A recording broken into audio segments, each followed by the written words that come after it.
Hi everyone, experience mayam bohan bamakta GKGS Manipur welcome tawjari. Koi mamangda preposition gi ahan basrok amasang preposition gi ani basrok habadi preposition karino adadi adugi basic oiba amadi preposition of time and preposition of place akoi naina jakre. Haiba video sing adu yeng revision law sing namtang yeng biu akoi upcoming exams of 2025 ta dum important oiga video ni preposition gi basic ki matangda naina ba aduga madugi makha tara point ngasi so preposition gi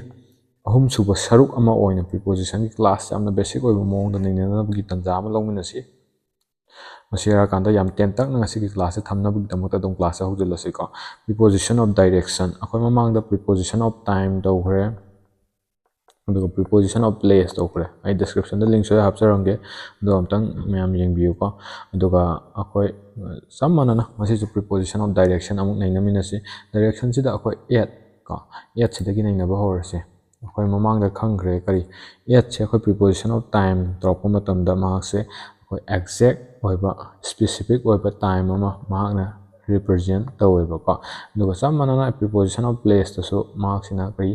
exact place natraga akoi exact oiba location ama takpada sinaiba ko location ama takpada sinai adumain tawdana hidasu akoi preposition of direction dasu mahakna akoi kari takani exact oiba direction ama maikai ama takpada akoina at have a preposition je sinagani dana example sida akoi dum yengminarsi the hunter shot at or on the tiger hain hai ko akoi on de akoi mamang da sunina kre akoi mathak ko mathak takpada sinamne dona si akoi on se sida sinaro here akoi at haiba preposition je ida sinarani ko dona the hunter shot at the tiger si karino the hunter duna akoi gi aim torokanda eno da tiger du da aim torokanda direction am ta aganda kedore maakna shot tawena hai natro dumain tawdana akoi shaina hairam taragadi the hunter shot the tiger ko shot the tiger haina haira amena hai tar khallasi ko taragadi sichu adum sungani ba ko kaigino hai matamda hitadi akoi preposition je yaudrabnina at hai preposition je akoi da sinna deba duna sigi shot sina kari sigi sentence da sense ma ki kari no hai matamda hatoki bagi hatokre hatpagi sense ne ba ko hatokre kaina hai bagi akoi hunter duna tiger do hat le na kaina hai bagi ko akoi sense kill tawbagi sense ma hai tare ko duna mayam sigi point ai understand tawre na khanjarage with this akoi next ta mu yengminarsi next ta two hai bonga two words hai bonga ko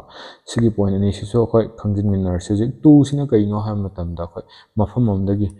kedoba mafam amda movement tawda sinagadaba adumba ko preposition ni ko have the movement from one place to another haitar place to another ida akoi adumaina sugumba takba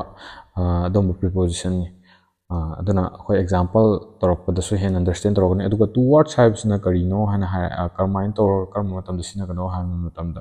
akoi maikai haidi karigumba pot ama ko adudo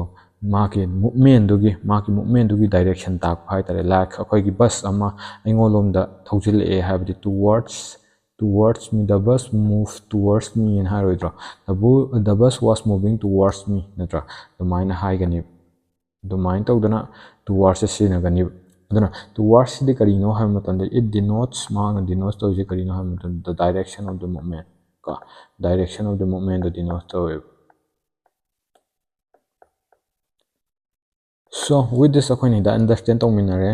two amasung towards ki khena base so example han base da ko yeng minarsi the man was walking towards me nupa do aingolom da sangchil la ien haina tro hariba nupa do men du gi direction nupa du gi ko nupa do hida leireng kal for example aingolom da sangchil e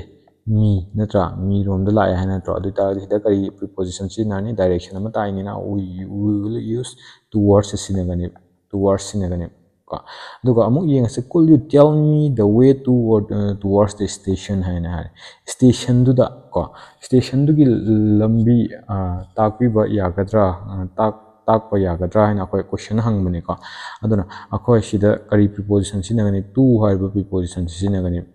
ko haide mafam amdagi mafam amda marks chat turimne ko chatribne aduna kaidaba hida preposition to could you tell me the way to the station and haigani am so then understand tawrani ko aduna to amsang to words so I understand tawren lawjage with this akoi asigi class yam ten tak na thangadom ne kitang thuna chatchanje aduga point ju yam ninaroi ko aroiba preposition gi aduga next class ta akoi preposition gi top fixed preposition gi top 50 question akoi nin sakani adusu adum update orakan laiminasi so across habadi kaino ha matamda side amdagi side amda movement to matamda koi across hagani for example road am laira hida lambi am laira ko road che koi side to side lan tho chale across the road kan habda across the road kaina koi haini ko aduna from one side to another hain habani across and habit so sigi points is I understand tawren lawjage along habna akhoi line amada hain habna like akhoi lambi amda chatle or turian amda akhoi hi hondareng khalase si river ne ko river amda akhoi hi hondareng khalase ko hi saina hondareng khalase si hi honda taragade akhoi chumna line amda honda duinina mark se ke toba along the road hain along the river hain haigani sigi points is understand tawreko aduna ke doba mark se kari utpano ha matam in the same line do akoi ut level sigi along sina so I hope everyone understood so aduna example han beijing there are tall trees across or along the road han hai adui ta di across or along ko si karamno sina du sing se koi lambi do adugi ke doba pareng chidai da ko road to gi sidai da achou ba upambi hauwe na haibane ko awang ba ko saina doita di hidadi kari karamba position sinarne chum pareng da hauwe na takpani na so the along haibase sinagani I hope everyone understood ka aduna next time in minerasi there is a bridge across or along the river ka river am laire hida turian am laire ko turian dugi river ni ko turian dugi hida akoi thong ama da laye na haibani thong laye na hai ko thong laibase akoi side by side saina la la chatli netro dui taragadi akoi hida kari sinagani across sinagani duna sigi points I understand tawren lawjage with this true amu yang minerse true habsina kari no hab matamda akoi like faura kanda akoi maitai lon da haraga di faura kanda satpa matamda fauraga satpa ki sense da ko satpa or faura kanda kari gumba pot ama faura ka chatkiba faura kanda tawkiba domba da sinaba sense ne hai tare ko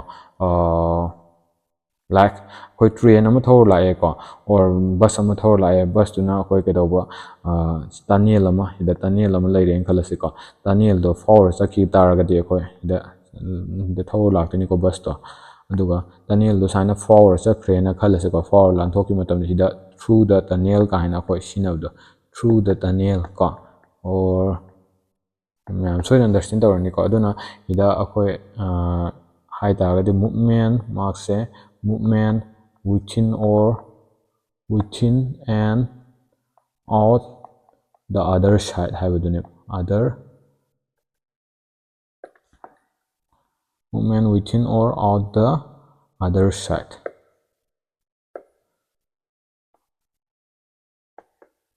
sigi points understand tawrani ko akoi karemba movement no manung du phawra kanda aduga atopa maikai emda litki phawru ojat ki like nupam kan chele ko kan chela kari ko kana gumbongi yumda makse front door dagi ta tawra kanda aduga back door da phawra chat ki matamda front door dagi back door da phawra chat kreng khalas adu akhodum adu da ko kari sinagani through sinagani so the mind of the koi khangminare ahan ding si he ran across or through the house ko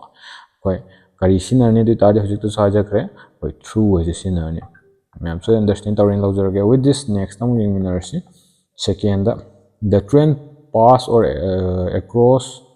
across or through the tunnel ko karam basi nani koi tunnel koi ngasai example lawjage ko ado maximum sig movement che koi tunnel du gi manung da within ko train do tunnel gi within power la e aduga mark se out other side amda out to other side ta out to gi natro du taragadi hida kai sinani through sinani ꯁꯨꯝꯕ ꯁꯤꯒꯤ ꯄꯣꯏꯟꯠꯁꯤꯁꯨ ꯑꯩ understand ꯇꯧꯔꯦꯅ ꯂꯧꯖꯔꯒꯦ ꯑꯗꯨꯒ I can see across or through the river through the window sorry ꯀꯣ ꯃꯌꯥꯝ ꯉꯥꯡꯕꯗ ꯁꯣꯏꯈꯤꯕ ꯌꯥꯎ ꯇꯥꯔꯁꯨ ꯃꯌꯥꯝꯅ ꯉꯥꯛꯄꯤꯅꯤ ꯋꯤꯟꯗꯣꯗꯣ ꯑꯩꯈꯣꯏ ꯊꯣꯡꯅꯥꯎ ꯂꯩꯔꯦꯀꯣ ꯁꯦ ꯐꯣꯔ ꯑꯦꯛꯖꯥꯝꯄꯜ ꯊꯣꯡꯅꯥꯎ ꯑꯃ ꯂꯩꯔꯦ ꯁꯤꯗ ꯊꯣꯡꯅꯥꯎꯗꯣ ꯐꯥꯎꯔꯀꯥꯟꯗ ꯑꯩꯈꯣꯏ ꯌꯦꯡꯕꯗꯣ ꯑꯇꯣꯞꯄ ꯁꯥꯏꯗꯇꯣ ꯑꯗꯔ ꯁꯥꯏꯗꯇꯣ ꯑꯩꯈꯣꯏ ꯎꯗꯣꯏ ꯅꯠꯇ꯭ꯔꯣ ꯑꯗꯔ ꯁꯥꯏꯗꯇꯣ ꯑꯩꯈꯣꯏ ꯁꯤ ꯊꯣꯡꯅꯥꯎꯁꯦ ꯐꯥꯎꯔꯀꯥꯟꯗ ꯎꯗꯣꯏꯅꯦꯕ ꯁꯤꯗꯗꯤ ꯑꯩꯈꯣꯏ ꯀꯩ ꯁꯤꯖꯤꯟꯅꯔꯅꯤ through ꯁꯤꯖꯤꯟꯅꯅꯤ So with this ꯑꯩꯈꯣꯏ ꯍꯧꯖꯤꯛꯀꯤ ꯍꯥꯏꯔꯤꯕ ꯕꯦꯁꯤꯛ ꯑꯣꯏꯕ ꯄꯣꯏꯟꯠ ꯈꯔꯁꯤꯡꯁꯦ ꯅꯩꯅꯖꯈꯤꯕ ꯂꯣꯏꯅꯅ ꯄ꯭ꯔꯤꯄꯣꯖꯤꯁꯟ ꯑꯣꯐ ꯗꯥꯏꯔꯦꯛꯁꯟꯁꯦ ꯑꯩꯈꯣꯏ ꯌꯥꯝꯅ ꯕꯦꯁꯤꯛ ꯑꯣꯏꯕ ꯃꯑꯣꯡꯗ ꯐꯖꯕ ꯄꯣꯏꯟꯠ ꯈꯔ ꯅꯩꯅꯃꯤꯟꯅꯈ꯭ꯔꯦ